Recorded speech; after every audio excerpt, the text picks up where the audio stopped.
So ভাই লোক, দেবদার খাদান মুভির অলমোস্ট আমরা সব কিছু জিনিসই দেখে নিয়েছি। মুভিটা বাদে আমরা ট্রিজার, ট্রেলার, ইভেন পোস্টার্সও দেখে নিয়েছি। সো এইগুলো দেখার পর এখন লাখ টাকার কোশ্চেন হচ্ছে এটাই, যে খাদান কি আদৌ হিট হবে? খাদানকে কি দর্শক সাপোর্ট করবে? খাদান কি আদৌ বাংলা ইন্ডাস্ট্রির একটা গেম চেঞ্জার হতে পারে? তো খাদান মুভিটা রিলিজ পাচ্ছে শুক্রবার দিন। শুক্র, শনি, রবি এই 3 দিন জুটিয়ে ইনকাম করবে খাদান, কারণ এই 3 দিন দেব ফ্যান্সরা মুভিটাকে সামনে নেবে। বাট তারপর সোমবার থেকে এই মুভির আসল পরীক্ষা শুরু হচ্ছে, কারণ এই মুভিটার পাশাপাশিও বাংলাতে কিন্তু আরও দুটো মুভি রিলিজ হচ্ছে। একটা হচ্ছে সন্তান, আর একটা হচ্ছে চালচিত্র। ইয়েস, অ্যান্ড তার পাশাপাশি 25 তারিখই হিন্দি থেকে একটা মুভি রিলিজ পাচ্ছে বরুণ ধবনের বেবি জন।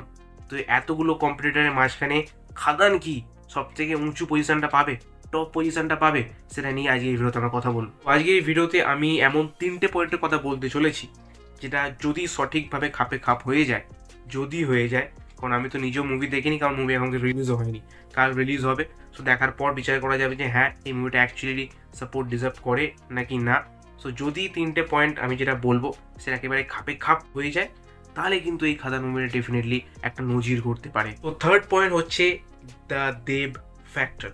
মানে দেবকে এরকম মাসি আফতারে এর আগে আমরা কখনো দেখিনি।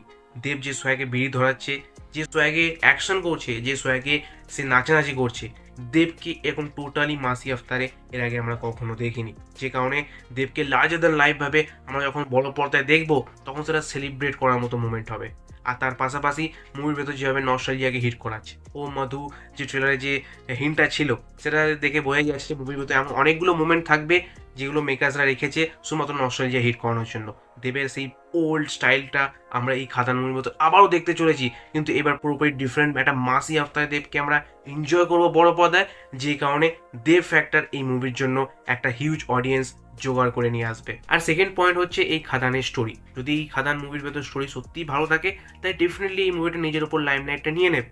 বাট এখন অডিয়েন্স স্মার্ট হয়ে গেছে, কেউ এখন স্টারকে দেখার জন্য থিয়েটারে যায় না। তারা চায় শুধুমাত্র মুভির ভেতরে একটা ভালো স্টোরি থাকুক, একটা প্রপার স্টোরি থাকুক, তাহলেই সেই মুভিটা এনজয়েবল হয় তাদের জন্য। অ্যান্ড যে কারণে আমার যতটুকু টিজার ট্রেলার দেখেছি, ততটুকু দেখে তো মনে হচ্ছে যে হ্যাঁ খাদানের ভেতর একটা ভালো স্টোরি থাকতে চলেছে। যতই সেই মুভির ভেতর দেব থাকুক বা যিশু সেনগুপ্ত থাকুক, যত বড় বড়ই নাম থাকুক না কেন, আফটার অল মুভির জন্য মুভি হিরো হয় মুভির স্টোরি। আর ফার্স্ট পয়েন্ট হচ্ছে দ্য অডিয়েন্স, মানে আমরা আমরা চাইলে যে কোনো মুভিকে হিট করাতে পারি, আমরা চাইলে যে কোনো মুভিকে ফ্লপও করে দিতে পারি। সো এইবার খাদানের ভেতর যদি পোটেন্সিয়াল থাকে, খাদানের কন্টেন্টে যদি দম থাকে, তাই ডেফিনেটলি এই মুভিটা লোক দেখতে যাবে। অ্যান্ড প্রথম 3 দিন হয়তো দেব ফ্যান্সদের জন্য মুভিটা বেশ ভালো ইনকাম করে নেবে, বাট তারপর মুভির কন্টেন্টই কথা বলবে। কারণ যদি মুভির কন্টেন্ট ভালো নয় তো লোকে দেখতে যাবে না। আর খাদানের কন্টেন্ট যদি ভালো বার হয়ে যায়, তাহলে দেব ফ্যান্সের পাশাপাশি যারা নর্মাল অডিয়েন্স আছে, যারা মাস অডিয়েন্স আছে, যারা অ্যাকচুয়ালি মাস মুভি দেখতে পছন্দ করে, তারাও এই মুভিটা দেখতে যাবে। সো অডিয়েন্সের সাপোর্টই পারে খাদানকে হিট করাতে। তাই যদি খাদানের ভেতর আসল দম থেকে থাকে, তাই ডেফিনেটলি এই মুভিটা আমরা সবাই সাপোর্ট করবো।